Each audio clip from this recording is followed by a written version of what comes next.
निकल, जिसमें हम ये देखते हैं कि निकल जो होता है यह पीले रंग का तत्व होता है।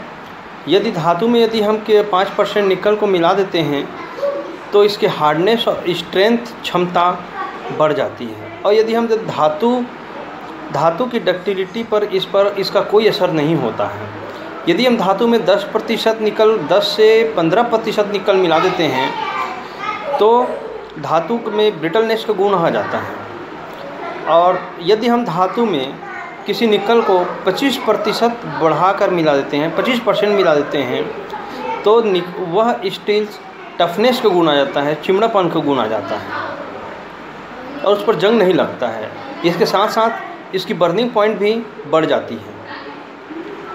और यदि हम 27% मिला देते हैं किसी धातु में निकल को, तो वह एंटी मैग्नेटिक हो जाता है, मतलब उसे चुंबक अपनी ओर आकर्षित नहीं कर सकता है। और यदि हमने धातु में कि निकल को 36% मिला दिया तो वह इनवर स्टील्स के नाम से जानते हैं और इसका गलनांक बिंदु 1453 डिग्री सेल्सियस होता है।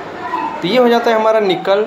यदि निकल में हम किसी धातु में निकल मिलाते हैं अलग अलग प्रतिशत से तो उसकी आंतरिक संरचना में परिवर्तन होता है और उसमें गुण भी आ जाते हैं।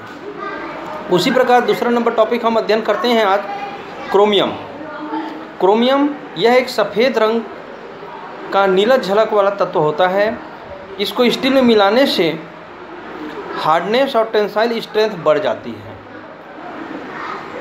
और यदि हम 5 से 10% क्रोमियम मिला देते हैं तो इसमें इलास्टिसिटी की गुण आ जाती है, इलास्टिक लिमिट्स बढ़ जाते हैं और बेयरिंग क्वालिटी भी बढ़ जाती है। इसकी भी गलनांक 1800 डिग्री सेल्सियस होता है। तो देखिए हम लोग किसी धातु में स्टील्स को मिला सकते हैं, किसी धातु में निकल्स को मिला सकते हैं, किसी धातु में क्रोमियम्स को मिला सकते हैं। अब तीसरा नंबर पॉइंट्स आता है हमारा टंगस्टन। टंगस्टन यह ग्रे रंग का तत्व होता है और इसमें यदि स्टील में थोड़ा मात्रा में यदि हम टंगस्टन मिलाते हैं तो इसमें हार्डनेस बढ़ जाती है और गलनांक अधिक होने के कारण प्राय इसका प्रयोग जो है फिलामेंट्स बनाने के लिए इसका इस्तेमाल करते हैं। लैंप का फिलामेंट्स जो कि बल्ब में जो आपका देखते होंगे, जिससे फिलामेंट के कारण ही बल्ब प्रकाशमय होता है और हार्ड हो जाता है। और यह इतना ज़्यादा हार्ड होता है कि वह शीशे को भी यानी लेड को भी खुरचा जा सकता है टंगस्टन को मिलाने से किसी स्टील पे। और इसका गलनांक बिंदु 3580 डिग्री सेल्सियस तक यह पाया जाता है। अब यदि आप आते हैं हम लोग वेनेडियम। वेनेडियम यह सफ़ेद रंग का तत्व होता है।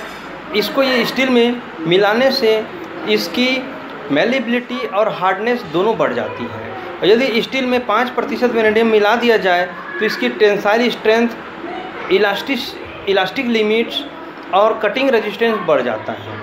स्टील में 15% वेनेडियम मिलाने से स्टील में स्प्रिंगनेस आ जाता है। स्प्रिंगनेस मतलब स्प्रिंग का गुण यह होता है कि वह यदि हम उसे खींचें तो वह फैल जाता है और छोड़ने पर अपनी पुरानी अवस्था में वापस आ जाता है।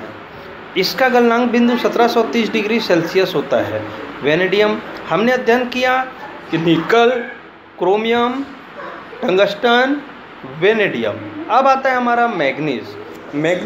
जो मैग्नीज हम देखते हैं, मैग्नीज जो होता है सफ़ेद रंग का और रेडिश झलक वाला तत्व होता है। यदि लो कार्बन स्टील में 1.5% मैग्नीज मिला दिए जाए तो स्टील हार्ड और टफ हो जाती है, और यदि स्टील में 5% मैग्नीज मिला दिया जाए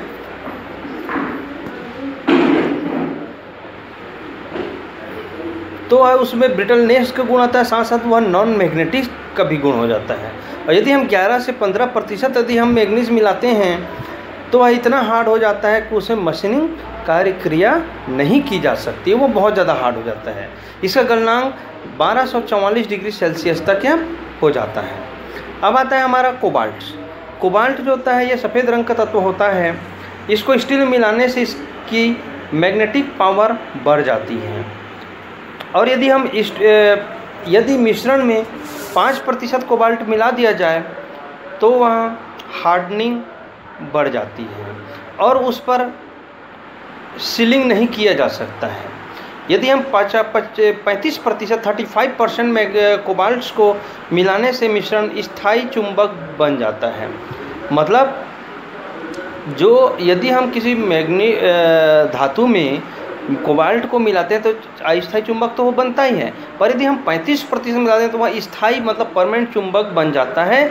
इसकी स्ट्रेंथ जो क्षमता होती है वह 3 गुना बढ़ जाती है। इसका गलनांक बिंदु 1492 डिग्री सेल्सियस तक यह पाया जाता है।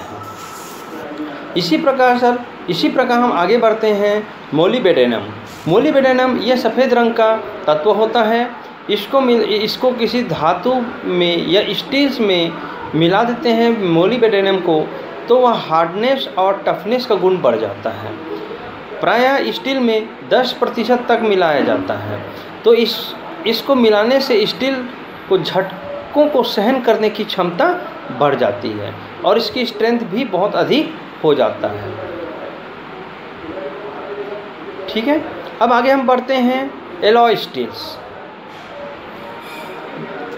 आज के लिए एलॉय स्टील्स को हम लोग अगले अध्याय में पढ़ेंगे।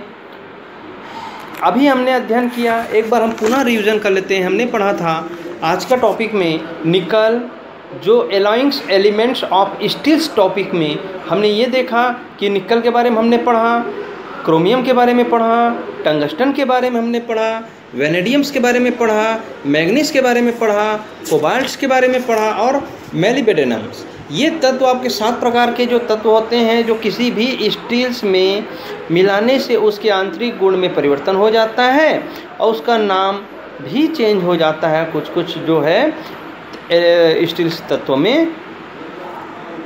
ठीक है, ओके, धन्यवाद।